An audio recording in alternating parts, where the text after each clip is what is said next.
আসসালামু আলাইকুম, সবাই কেমন আছেন? সবাইকে অসংখ্য ধন্যবাদ যারা এই মুহূর্তে আমার সাথে যুক্ত হয়েছেন ফৌজিয়াস কিচেন অ্যান্ড ব্লগে। আজকে হচ্ছে আমরা মেরা পিঠা তৈরি করব। তার জন্য প্রথমে পানিটাকে বয়েল করে নিব, দেন নারিকেল কুচি দিয়ে দিব, একটু চিনি দিয়ে দিব আর সামান্য পরিমাণ মতো একটু লবণ দিব।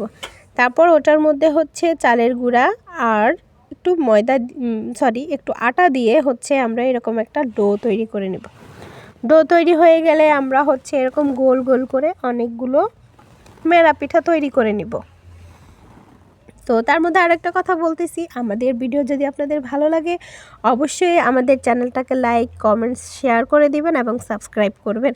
আপনারা যদি লাইক, কমেন্ট, শেয়ার এবং সাবস্ক্রাইব করেন তাহলে আমরা হচ্ছে আমাদের চ্যানেলটাকে অনেক দূর নিয়ে যেতে পারবো। সেজন্য আপনাদের সহযোগিতা অবশ্যই কামনা করছি। আশা করি সবাই সহযোগিতা করবেন এবং বেশি বেশি করে লাইক, কমেন্টস এবং শেয়ার করবেন। তো আমরা এরকম অনেকগুলো মেরা পিঠা তৈরি করে নিব। যতগুলো ডো আছে সবগুলো এরকম গোল গোল করে অনেকগুলো বানিয়ে নিব। এই মেরা পিঠাগুলো দুই ধরনের হয়ে থাকে। একটা হয়ে থাকে আপনার খেজুরের গুড় দিয়ে, আর এটা হচ্ছে কেউ যদি সাদা এরকম বানাইতে চান তাহলে সেটা চিনি দিয়ে তৈরি করবেন। তো আজকে আমরা চিনি দিয়ে তৈরি করেছি মেরা পিঠা। নেক্সট আমরা তৈরি করব হচ্ছে আপনার খেজুরের গুড় দিয়ে, যেগুলো দেখতে আরেক রকম হবে। তো সেটা নেক্সট ভিডিওতে আমরা দেখিয়ে দেব।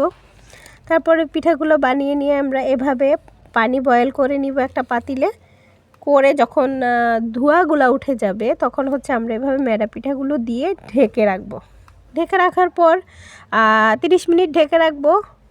তারপরে হচ্ছে ঢাকনাটা উঠিয়ে দেখব এই যে ওগুলা হচ্ছে মেরা পিঠাগুলো স্টিম হয়ে যাবে। দেখুন কি সুন্দর হয়েছে। সবাই ভালো থাকবেন। আসসালামু আলাইকুম। আর বেশি বেশি করে আমাদের ভিডিওগুলো দেখবেন, আমাদেরকে সাপোর্ট করবেন।